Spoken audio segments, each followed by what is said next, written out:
need a little awareness of what is in your yard. And in fact, if you see live things, are they friends or foes?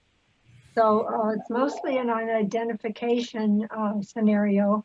What we'd like to stress, though, as you already pointed out, Maryann and I are both active in Florida-friendly landscaping through the university.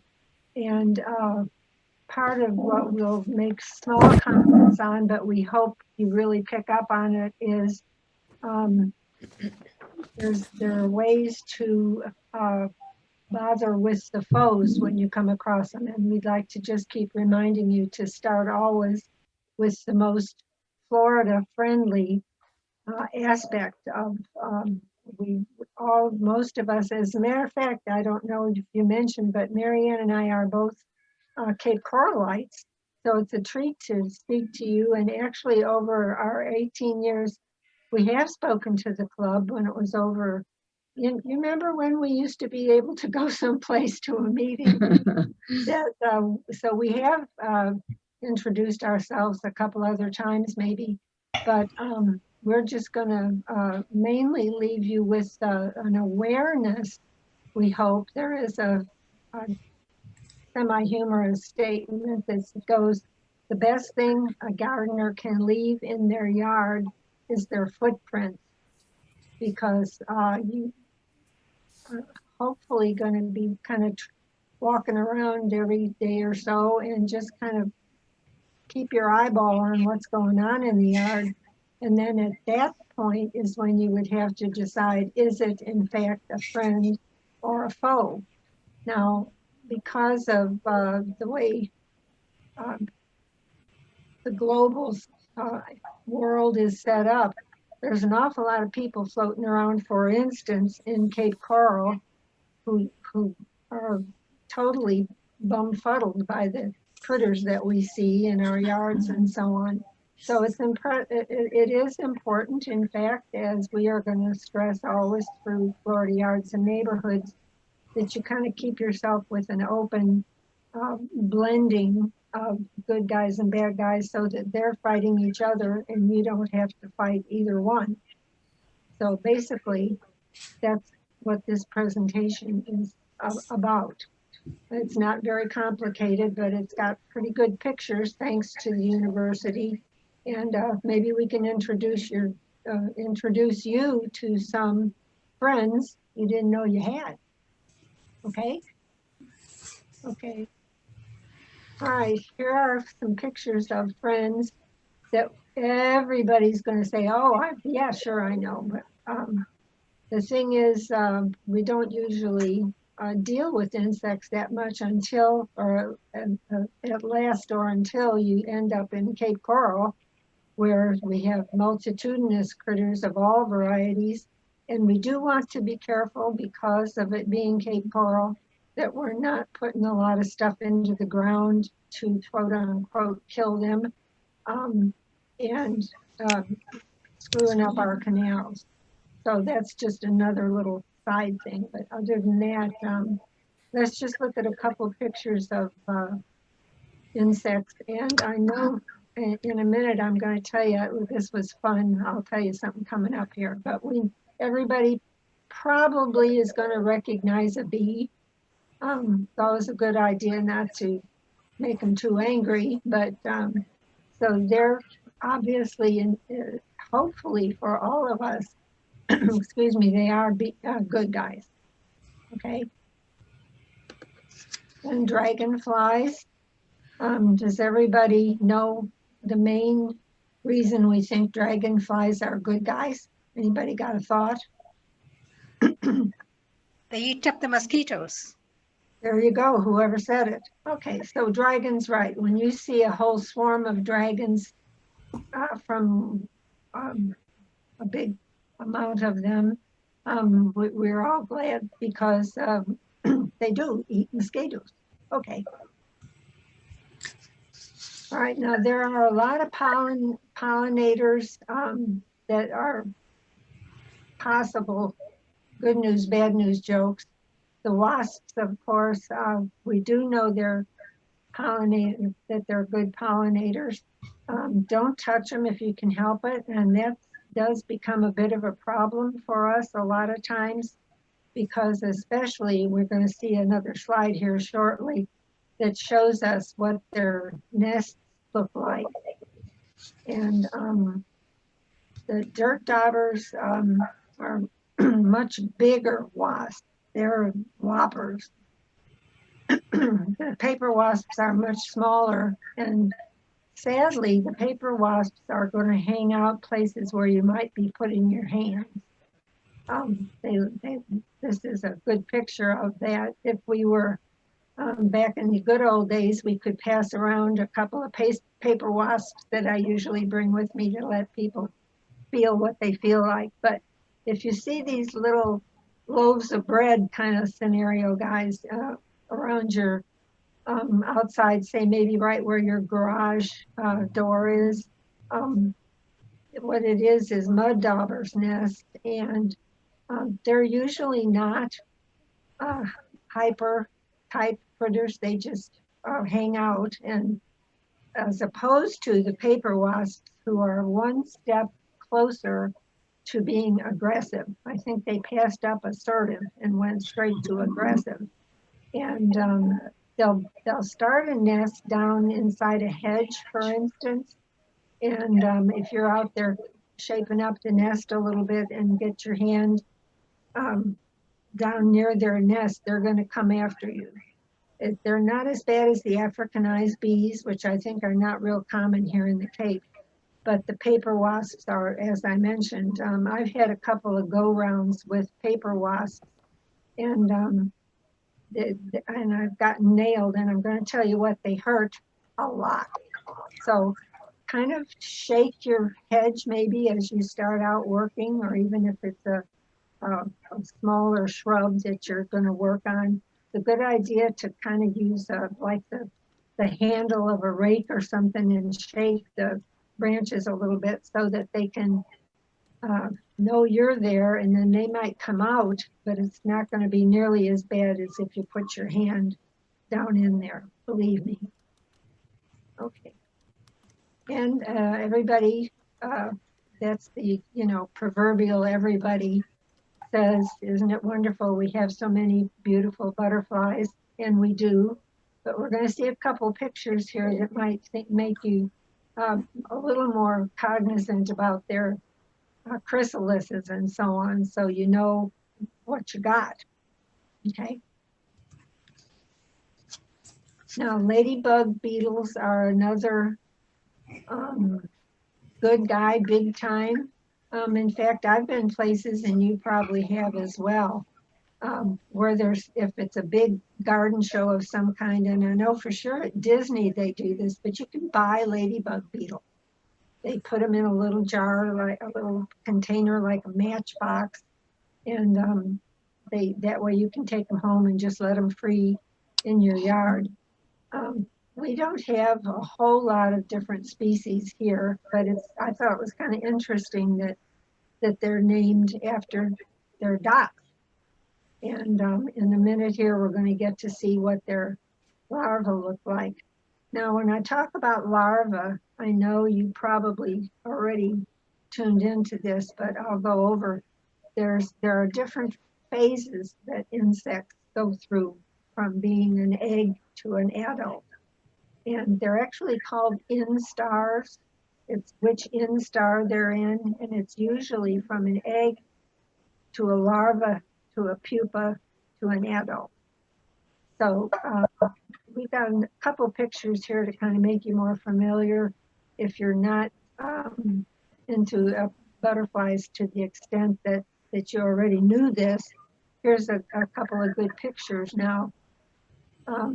The ladybug, obviously, on the left, and this little round black critter here.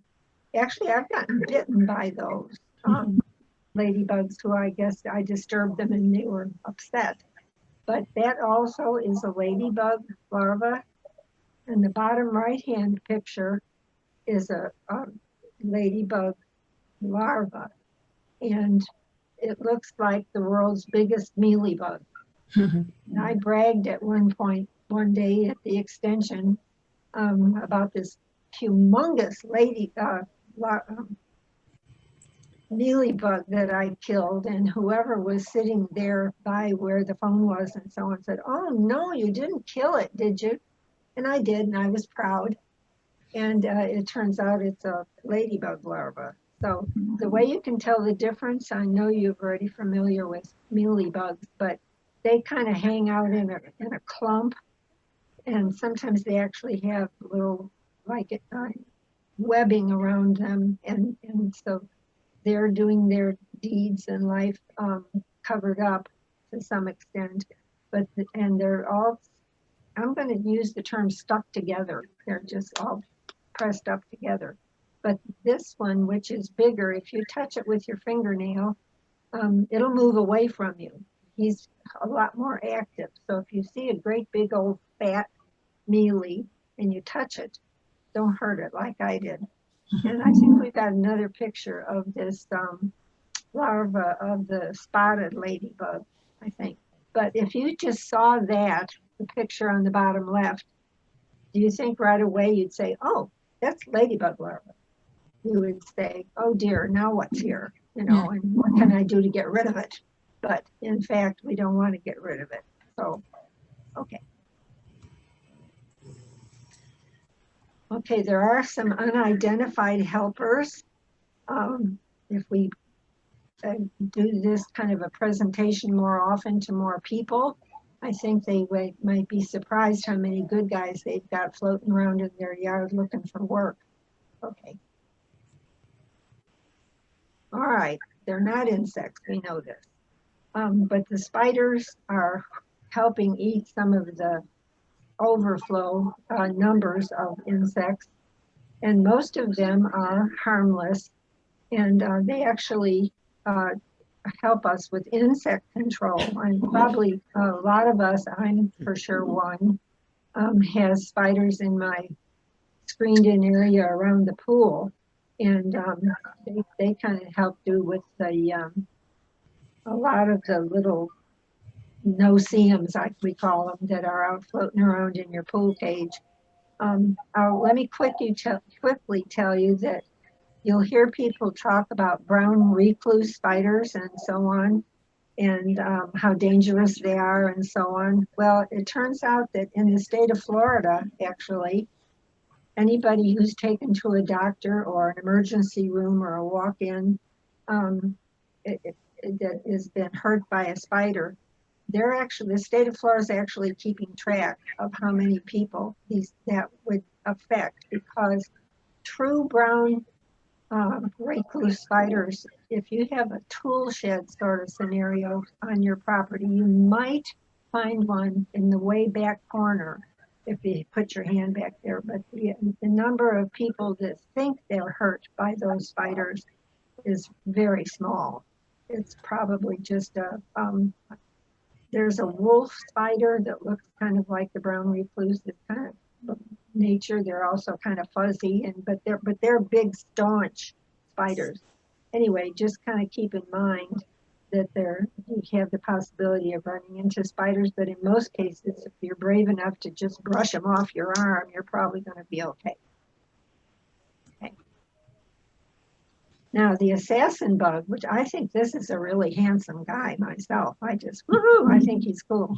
They're pretty good size, and they do eat aphids and other insects, especially at the pupal stage. They're getting bigger, and the assassin bug is going after them. So in some cases, let's say you're cutting a hedge and you find a branch that has an assassin bug on it, but he's kind of messing up the way you want the hedge to look, I would suggest cutting off the branch below him and leave him on the ground and let him find another home, because he's big enough and good enough to do you some good. Okay. Now, lacewings are really hard to spot or to see just doing your normal gardening chores, because they're not very big, and the fact that you can see through their wing doesn't make them very prominent in your vision, but they are heavy-duty aphid eaters. We're going to show you a picture that's kind of a grotesque response to why you can notice that there are some. And here's the picture. And the picture on the left, I found these guys on citrus. But if you're out here again doing your cleaning up and so on, you might see this on the underside of a leaf. And the reason that they have gotten so over time that they lay their eggs on the end of those long stringy looking things is that if they were in a pod or a clump on the leaf like most other insects are, they are so voracious they eat each other. So this is trying to protect them for as long as nature can till they can grow up to be adults. Now, you already saw a picture of the guy that's on the right a couple of slides ago. And remember I said to you, if you saw this, what would you say to yourself? Oh dear, it's sort of like the other one that we looked at that I can't think of right now. But if you just kind of look at this picture a little bit, next time you run across one, you won't be smushing him or spraying him. He's a good guy. Hoverflies, sometimes I've noticed them more certain times of the year in different years, not as many. They look like little tiny bees. They don't sting people, and they lay their eggs already. They're setting themselves up for the good life here. They're laying their eggs right on the stems of plants that already have aphids on them. And their larvae, after they hatch from eggs into larvae, eat a lot of aphids. So if you see those, you say, hi guys, stick around. You're my friend. Okay. Stink bugs are not nearly the issue that they are to people, or not to people, but in the eyes maybe of people who come from up north. There are stink bugs that are serious agriculture problems where a lot of farmers, and I think, as I remember it, and it could be a different crop, but I think they're especially into corn, like sweet corn or feed corn. So a lot of people in our world would say, oh my gosh, it's a stink bug, we better get rid of it because he's bad. Well, in our world, they aren't necessarily bad. What you need to look at, the ones that are more in our geographical spot in the world here, actually have pretty serious points on their shoulders. This picture is pretty good. You can see the little thorny thing sticking up, and that would just help you recognize who he is. Anyway, if you see them here again, most of the time, and of course you're out there checking out what's growing to see whether everything's okay. You don't need to do anything to the stink bugs, by and large. Okay, Psocids are bark lice. Now I've seen this on a lot of citrus trees. If you have a grapefruit tree or something in your yard, I think this is a real hoot. They're little tiny bugs. In fact, you can't see the bugs for the nesting or it's got them all covered up there. I think they're kind of fun to look at. And what they eat is the detritus on stems and branches of whatever tree they're on. And so that when I use the term here that they're house cleaners, they're just chomping down and they'll help keep your citrus looking nice. And I think they're kind of fun to look at. I asked somebody who was an entomologist at one point in my studies, and I said, how does something that binky, and you can see in that bottom picture, they're really little guys and they're all covered up with this webbing. I said, excuse me, how do they know when it's time to leave? Does one guy blow a whistle and they all leave? Don't know, but the netting then will disappear over time. So just so you know, they're not a bad guy. All right, Papa's got a brand new bag, and Women's Lib is not winning with bagworms. Everybody recognize bagworms? We have a good picture of them, I think, here. They're kind of funky looking out in nature. Here, see this thing covered. And if you look at it very closely, it's little tiny pieces of leaf and detritus off the trunks and so on that the male critter sticks onto his body so that he doesn't look good to eat to birds or what have you. That's what the critter on the bottom right is what is living inside that bag. Okay, let's see why. Here's what the adult male looks like after he's hung out for a while and gone through his instars, through his adult larva pupa. He becomes what looks like a very small wasp. However, wait till you see what happens to mom.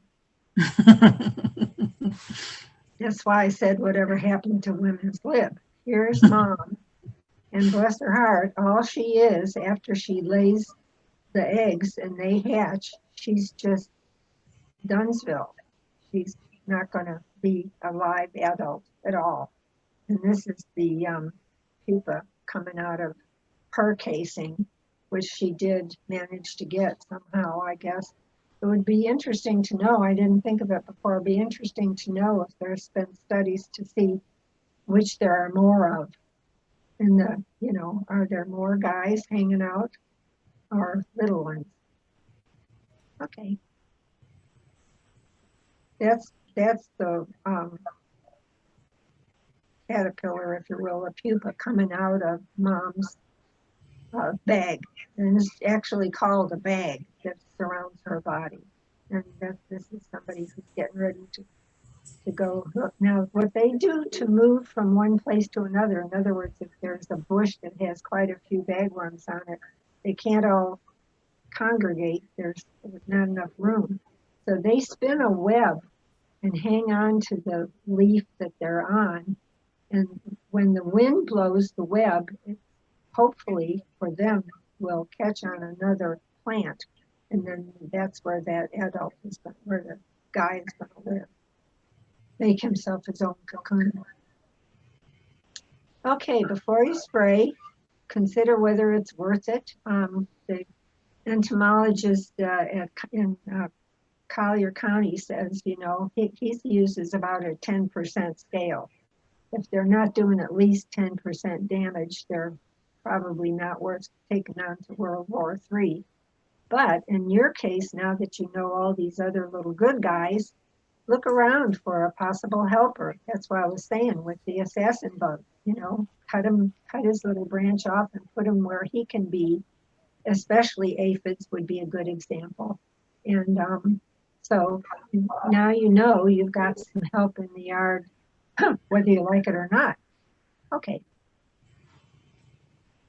Scales, I'm sure you know. I don't know how many of us knew. I know I didn't until came across an occasion to find out that mealybugs are actually scale insects. And of course, most of the scales are sucking insects. They have a very strong mouth, if you will, and that they enter into the tissue on leaves and small twigs and so on.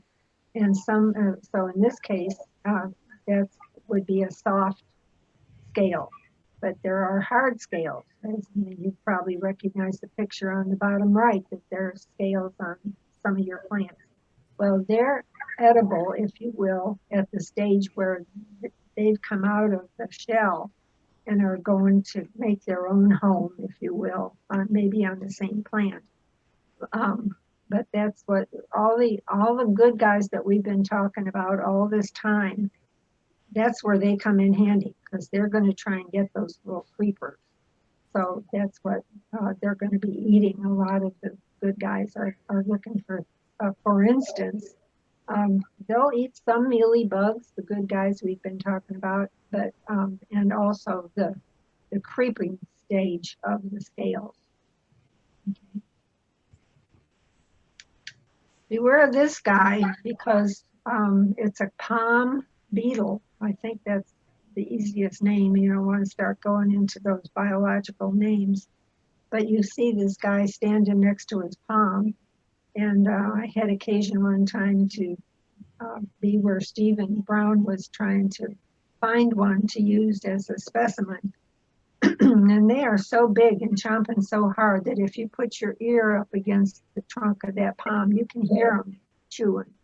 And sadly, it takes, they've probably done way too much damage to do much about them when you find them. However, there are some liquid insecticides that you can pour down into the heart of the palm to save it if he hasn't already done so much damage. So I'm not saying you need to go out and put your ear against the palms in your yard, but it would, if you notice that they're looking a little bit droopy and you can't see any other obvious reason for it, maybe that would be a good idea. Take a glass out. You know, they used to do that in movies. Take a glass out and listen, find out this guy and get the heck rid of him. Okay. Whiteflies you probably already know about and are watching. Their leaves on some plants just get so loaded. They also have they're sucking insects. So they're not chomping along the edge of the leaf. Those are called leaf notchers. These guys are just putting their mouth right into the leaves and sucking and taking the strength away. And now they've got, let's go to the next screen. We've got another picture of what they look like when they really get cranked up. And it would be fun if we were at a place where I could tell the answer to this, but I wonder how many of us are aware of what sooty mold really is. Sooty mold is whitefly poop in most cases, their excrement. And what happens is their excrement is very full of nutrition to certain things. And there's a fungus that will attack the feces, or I don't even know if it's called feces with bugs, I'm sorry, but you know what I mean. And then the fungus grows, and that's the sooty mold.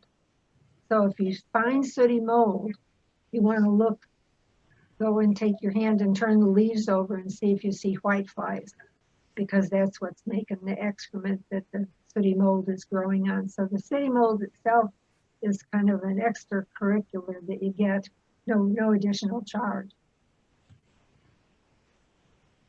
Okay, Lubber grasshoppers. They like things in the lily family, and there are quite a few plants that we all know and love that are in the lily family. And these guys get to be very big. I see that the picture that I used here shows you one of the young ones after he's turned into an adult, but they're very small. And a lot of times you'll see some kind of a little black discoloration. They like liriope. And of course, if you've got a vegetable garden, some of the things we grow are in the lily family that we eat. So just kind of keep watching. When there's a hatch of these guys, you'll see like a dark smear. And if you look close, you'll see that it's a lubber. And by the time they get big, they can really do a lot of chowing down. So they would be something that you would want to make an issue of trying to get rid of. Okay, let's look at some guys that we really want to consider a Florida-friendly way to get rid of. The Io moth on the left, isn't that a beautiful thing? I mean, can you imagine that that's a moth? I think they're gorgeous. And they are. And they're also chompers, but the main reason we think they're bad guys is that the caterpillar, all those little green fuzzy jobbers are poison. And they can hurt an adult person, but someone who has a weakened immune system or children who doesn't, if you were a kid, wouldn't you want to play with that? Well, I would have, but I'm a little wacko. But that all of those little green fibers are full of a poison. So if you find one, I'm going to say something we don't usually say. I'm going to say squish it if you possibly can. They defoliated a new coconut palm at my house that was about my size, teenager. And when I noticed it, I was putting groceries away. So I said I'll look in the morning. And when I went out in the morning, it was defoliated completely defoliated. Wow. So watch out for those guys. Okay. The elongated or Mexican twig ant is almost invisible. He does hang out on the twigs of some of the plants that he will eat. But if you wake up in the morning after you've been working out in the yard and you have a big lump on the side of your neck that itches like crazy, I'm going to tell you that one of these guys crawled up your arm while you were working out there. And they have just enough venom in their mouth that they can numb your skin so that while you were out working on there, instead of feeling something crawling on you, he's sneaking up on you. And it's not going to hurt you, but I just thought it would be kind of a thing that you wonder, where in the heck did that come from? You know, and now kind of big. I've seen them on the plants, and they're very small, but they are a little oranger, brighter colored to me. So I think you can find them. If you find them, don't let them bite you. Okay. The Sri Lankan weevil. Notice that a lot of the things we're talking about are named after their favorite lunch. And in this case, they are leaf notchers, as you can see, and you can see. But a lot of insects are named after their favorite plant. But in this case, they went back to a point of origin with Sri Lanka because where some insects will eat 4 or 5 different kind of plants. These guys have been known to eat up to 300 varieties of plants. And the birds don't like them. And there isn't anything too much you can do about this. If you're brave enough to do the old 2 fingernails trick, I actually managed to back them off one place that I had a nest of them. And anyway, sadly, we don't have anything to tell you to do. Even the anoles won't eat them. So try to educate them. Okay.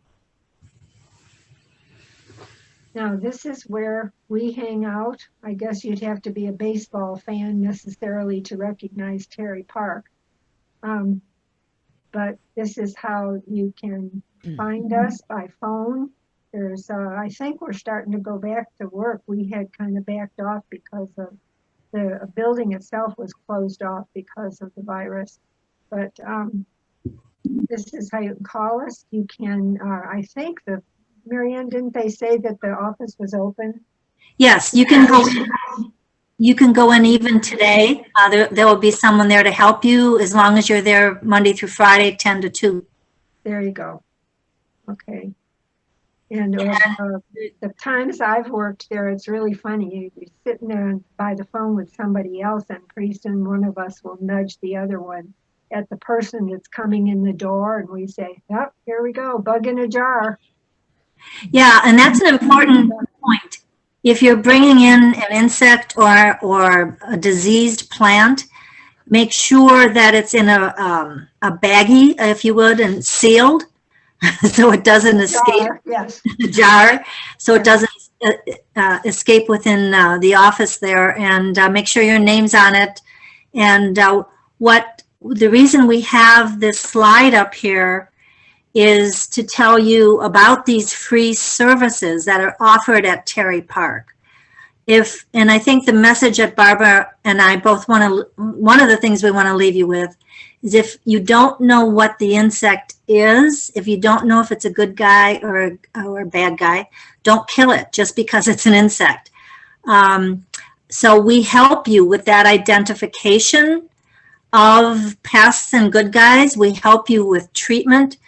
If you have, they can send pictures. Yes, and the way you send pictures is there's an email address here.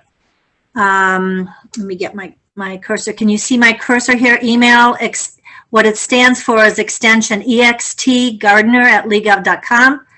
And tell us what your issue is, your question, and we'll help identify and answer your questions through email if you don't want to come down to Terry Park in person. If you have a Florida-friendly question about the 9 principles, this is another email address. Don't send us your bug questions because besides Barbara, we don't have a lot of insect experts. So those would be better going to this EXT Gardener email address. Now, Barbara, you want to talk about this website up at the top here? Featured Creatures? Yeah. It's an excellent website.